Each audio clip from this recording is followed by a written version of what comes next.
This video and all of its contents, including any opinions expressed by the narrator, are strictly for entertainment purposes only and is not intended in any way as a substitute for professional services and consultation from a licensed therapist, doctor, attorney, or other licensed professional service provider. Each person must make their own life decisions, and those decisions are theirs. Welcome back to Find Your Alpha. I'm back with another terrific story, and this one is titled Man Discovers His Wife Was Still Dating Her Ex During the First Weeks of Their Marriage. And she has, of course, now a lot of regret and says, I was young and dumb back then. I'm a different person now. Well, let's see if that's true. Let's get into this story and see what it's all about. She starts off and she says, I'm hoping this forum can help me work through a difficult time I'm currently going through. I want to be clear that I am fully to blame for everything I'm about to describe and take full responsibility for it. She says, my husband has been nothing but wonderful since the day we met. We've been married for 13 years, and every one of those years except for the past one has been wonderful. We have two beautiful preteen kids, a beautiful home, and a very happy family life. My husband is and always has been a great father and a great protector of our family. Everything was almost perfect until one day last May when something terrible from my past was revealed. It was then that my husband confronted me about a relationship I had with my ex during the time my husband and I were engaged and for the first few weeks of our marriage. Oh, my goodness. He was made aware of this by the sister of my ex, who at the time was in a nasty battle with her brother over their mother's estate. She found information on an old computer my ex left at his mother's house. My ex lived with his mother for many years and apparently left his old computer behind when he moved out. It's obvious his sister did this to try to damage her brother in some way, but it didn't. The only persons damaged were me and my family. You can see she's very self-oriented because she uses the term I and me quite a bit. I still can't believe someone could harbor so much hate to do something like this, but she did. Both my ex and his sister are terrible people who cause mayhem wherever they go. I can't believe I ever got involved with him, but I did, and I can't change that now. Again, I'm not blaming them or anyone else for my situation, but I wanted to provide background on how I got there. Even though she says that, she is trying to force a little of that blame over to his side. You can see that. Rather than contact me, she instead contacted my husband and provided him with copies of everything. After finding out, my husband kept this knowledge to himself for over a week. He eventually told me one evening when our kids were having a sleepover at one of the neighbors' homes. My husband is a very smart and hardworking man who has done very well for himself and our family. I'm very proud of him, and he credits me for much of his success, often telling others that he couldn't have gotten where he is today if it weren't for me. You see what I mean? Me, me, me, me, me. These aren't my words, these are his words, and he has freely told this to many people. I've always encouraged and supported him throughout his career and was the one who convinced him to move across the country to take a promotion when he didn't want to.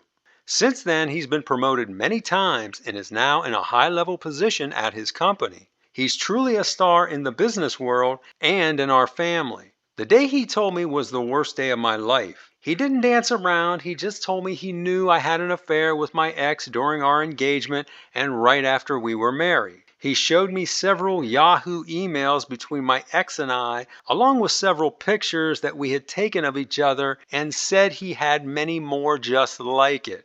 Now, these situations like this always amaze me. How can people be so dumb when they're cheating like this to take pictures and then to send those pictures via email? I don't get it. I mean, these people can't be too bright. He also said he had a video which was very disturbing. I was horrified, but the information was true and irrefutable, so I confessed and collapsed to the ground, pleading with him to hear me out. So again, here she knew that he had her trapped, that there was nothing she could say to dance her way out of this or to talk her way out of this.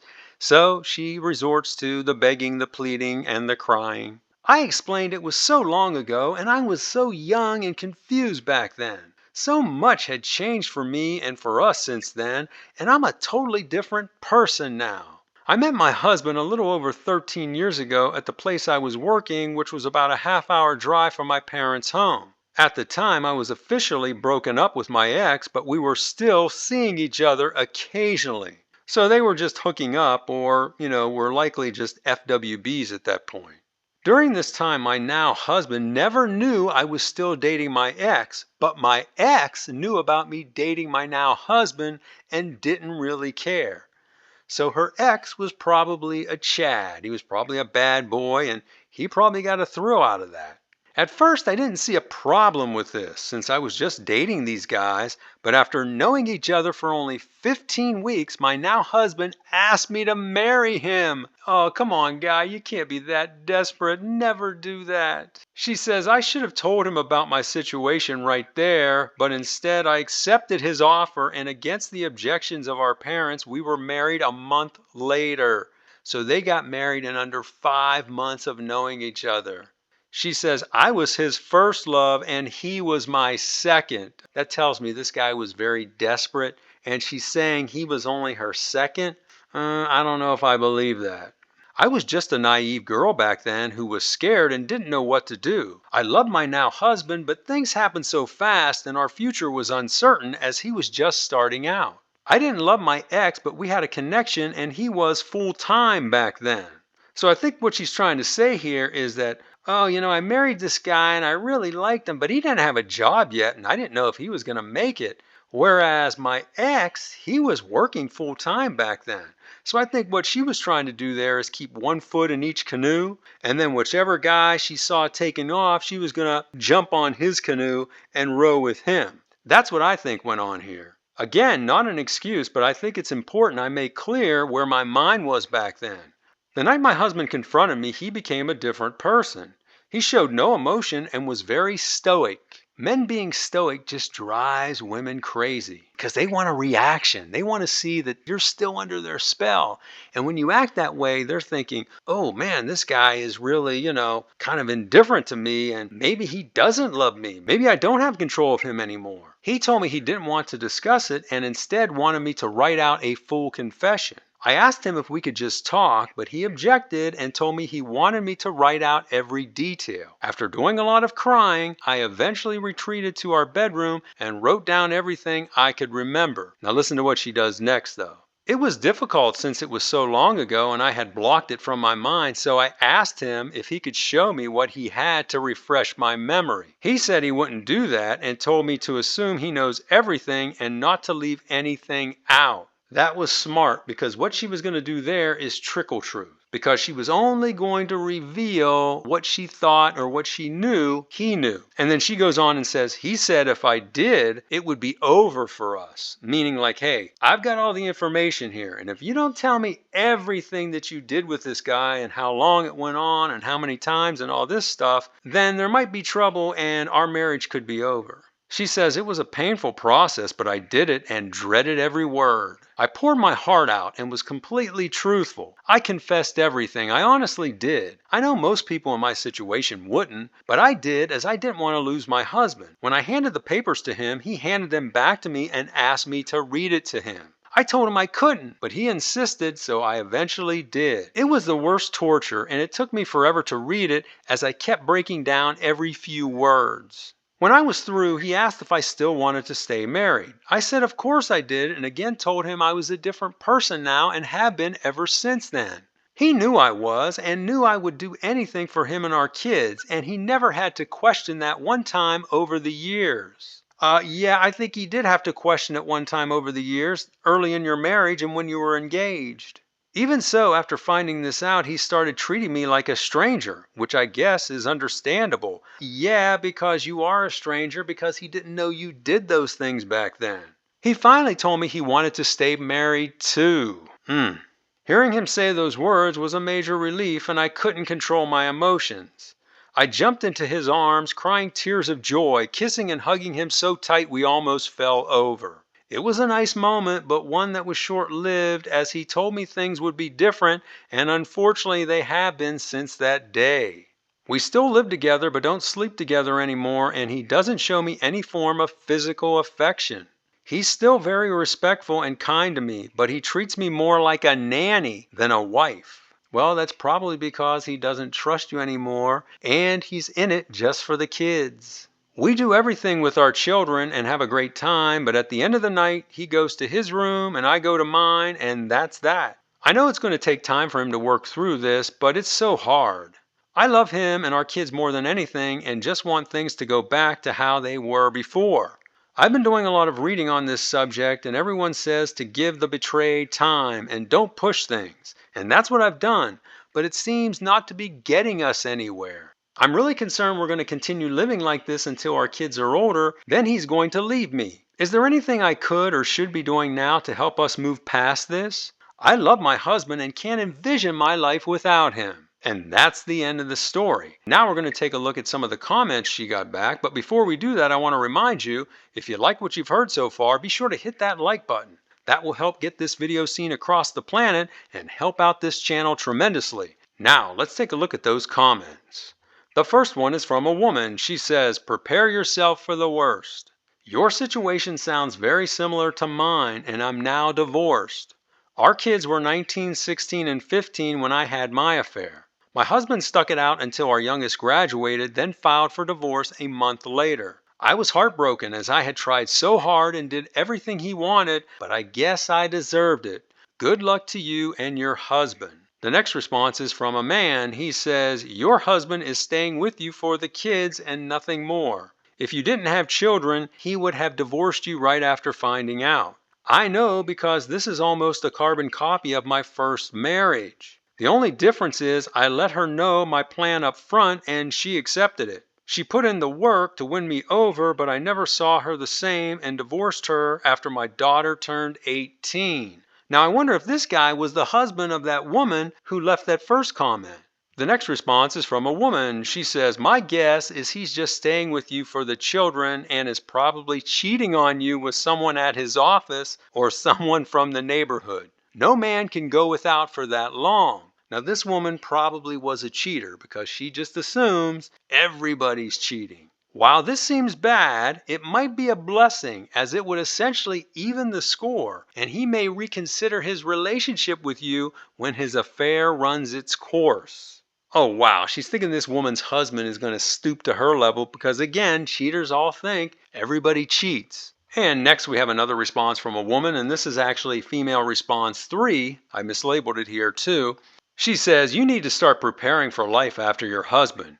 It's clear to me that he's decided to move on from you over this and is only staying for the kids." See, everybody realizes that. All these responders are saying the same thing. "You need to meet with a lawyer right away and discuss how to best handle this situation. Do you have a prenup? Are you in an at-fault state? What's the alimony policy there? These are all questions you need to get answers to and fast." And the final response, which is actually female response number 4, she says, "It sounds like you're doing everything right. This is a situation that's going to resolve with time, if it's going to resolve at all. For my husband, it took 4 years before he fell back in love with me, and since then our relationship has been stronger than ever. That was 20 years ago, and we recently celebrated 30 years together. You can do this. Just be patient." So this woman is saying this can work out and we're happier than ever. Now, what I'd like to do here, like I've said in other videos, is I'd like to have a conversation with her husband to see if he feels the same about things. Somehow I think his perspective is going to be a little bit different. And now I want to cover what I think are the morals of this story. The first one, don't be desperate to find happiness outside yourself. You must first find happiness within. And I think that was the case with this woman's husband. He was desperate for love.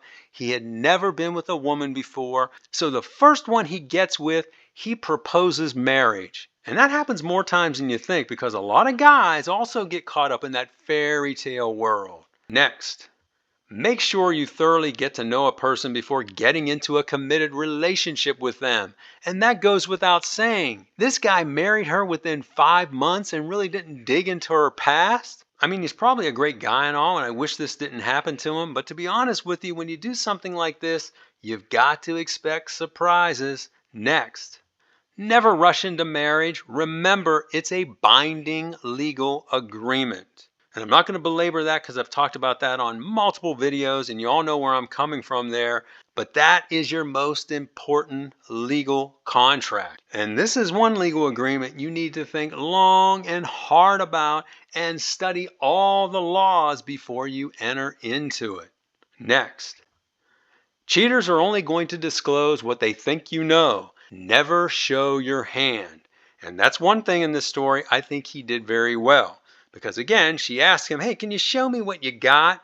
And he said, no, just assume I know everything. And that's a good way to handle these situations if you're ever in a situation like this, and hopefully you won't be. And finally, in these situations, do what's best for yourself and for your kids. The cheater in these kind of stories where there's kids involved is really an afterthought. So those are the morals of the story, and now I want to give my final thoughts on this story. It's clear to me, and I think everybody watching this, that this guy is just staying in this marriage for the betterment of his children. He wants to create a good home life for them until they're of age, they graduate, they're out of the house, and then I predict he's going to divorce this OP. Now, the OP claims that she's a different woman now, and she has been for the last 12 plus years. And let's give her that, although I doubt the fact that she is a different person because deep down she's still the same person she was before. But let's give her the fact that she has been a good, loyal wife over the last 12 plus years, and that she has changed. Well, guess what? Your husband has changed as well. He's no longer the desperate, struggling young guy just trying to get started in life. He's now a successful, confident businessman, and a man like that's got options when it comes to women. What he's looking at now is that he's in a marriage with a woman that he doesn't know. He thought you were special and someone dedicated to him like he was dedicated to you, and now he found out that isn't true. So I think he's going to continue to maintain things as they are now with you, treating you like a nanny, treating you, like you said, respectful and kind, but nothing more than that. And then once your kids are grown and out of the house, he's going to be gone. He's going to divorce you and move on. So those are my thoughts, and now I want to hear from you. What do you think this guy is up to? What do you think he's going to do long term? Do you think he's going to stay with his wife and try to rebuild the marriage to what it was before? Or do you think, like I do, that once the kids are out of the house and they're grown, he's going to be gone and he's going to divorce her? Let us know in the comments. Also, be sure to like this video, share it with your friends, follow me on X, and subscribe to this channel, and I will talk to you on the next one.